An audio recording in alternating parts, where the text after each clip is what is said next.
Mbote, comment il est Gamoussali de l'île de la Réunion. J'avais envie de faire ce kaboula, cette vidéo, pour encore, peut-être que vous montrer à quel point l'écriture de feu m'aide à comprendre comment mieux encore avec le Bomontu porter mon regard sur les mots et dans ma posture. Alors, j'ai eu écho d'un illustre écrivain et psychiatre qui disait que beaucoup de femmes se retrouvent seules, avec des enfants, les hommes ne comprennent plus, les jeunes hommes, ils ont du mal à se mettre en couple. Et je me suis dit, ça aurait été bien de faire comme un raisonnement, on va dire, j'allais dire mathématiques, mais ce sont des mathématiques également, puisque c'est alphanumérique, à chaque lettre correspond un nombre. Alors, nous avons cette énergie féminine que nous nommons Mama Mayangi. Mama Mayangi est celle que les Européens, je veux dire, pour eux, c'est Hathor. Ils l'appellent Hathor. Mama Mayangi est une énergie féminine, une déesse, qui est reliée à la douceur, à la bienveillance, à la fluidité des relations, à la mère nourricière. Et je me suis dit, bon, on va écrire Mama Mayangi. Dès l'origine, j'avais dit il y a 4 metanza, le Nsona, Kenge, je l'ai déjà dit, Kandu et Konzo. Et normalement, le milieu là, le Singini, d'où vont sortir les univers. Non, dans Kandu se trouve notre double. Et nous, on vit dans Konzo, là où il y a l'univers des matadis, des pierres, des plantes, les nti, des animaux, bibolos, etc. Et nous-mêmes. Donc, et dans cet univers où nous vivons, nous pouvons voir les animaux, nous pouvons voir les plantes, nous pouvons les voir parce que nous sommes dans une autre dimension. C'est comme si vous projetez, vous voyez là, comme des hologrammes. Quand vous allez au cinéma, ce que nous voyons, c'est l'hologramme des pierres, des plantes et des petits animaux. Mais c'est pas vraiment ça mon propos. Je veux dire, voilà. Donc j'ai écrit Mayangi. Donc j'ai écrit avant pour pouvoir ne pas faire une vidéo trop longue. Mayangi, avec écriture de feu, dans le Nsona, voilà ce que ça donne. Et par symétrie, donc j'ai transposé comme ceci. Donc la dernière syllabe va devenir la première, celle qui est au milieu reste le milieu, et la première syllabe va devenir la dernière syllabe. Ensuite, dans Kandu par effet miroir, et dans Konzo, effet miroir par rapport à Kenge et symétrie par rapport à Kanzu.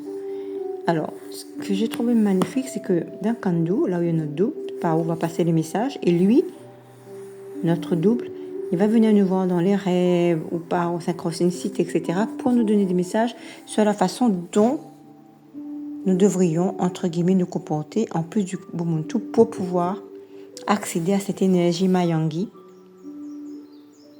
pour pouvoir nous regarder en face, sortir des sentiers battus et connaître, vivre en abondance, pour pouvoir s'aider soi-même, aider les autres, être en paix de l'âme et en paix dans l'âme. Donc, dans Kandu, nous avons la Wan Nbi, ou ensuite Nbi. Dans Konzo, là où nous vivons, Nsfizaka et Kenge, Ndirapa. Kenge, le gardien de lumière. Si on regarde bien ici, dans Kandu, le La est corrélé à l'onde de distance, de la profondeur dans ce qu'on va mettre dans toute démarche qu'on va faire, que ce soit de la connaissance ou de la spiritualité ou dans l'écoute, etc. Le Wa est un rapport avec l'écoute, le Bi avec notre façon d'être. Et ce son I-là c'est un son originel, vient de l'origine. Donc, c'est un rapport aussi avec le Mbi, la flamme noire. Dans Konzo, nous avons une fille, l'onde de la mort, le Za, c'est la force de la connaissance, lié à la force de la connaissance, et le Ka, le corps astral. Comme je vous ai dit, le I, c'est un son sort de la source originelle. Le A, c'est lorsque ce son I se dimensionnalise, devient A, et ou quand elle enfante de ces univers,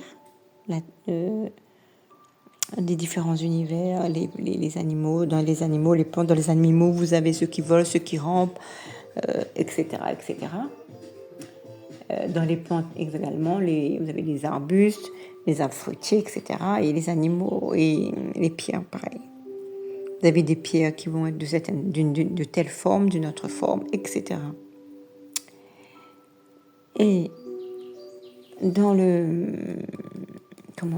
dans Kengi, vous avez une dirapa, le Ndi, le De, le Da, goutte initiale, le Ra, le rapport le Ré, le dieu solaire. Et comment ça s'appelle, le Pa, un lien avec le don, comme je vous avais dit. Et ce Ra-là, c'est un rapport également avec la goutte initiale, manifestée. D'accord ? Voilà, que je ne me trompe pas. Je mets toujours... On n'apprend pas par cœur, mais il vaut mieux ne pas trop dire de bêtises.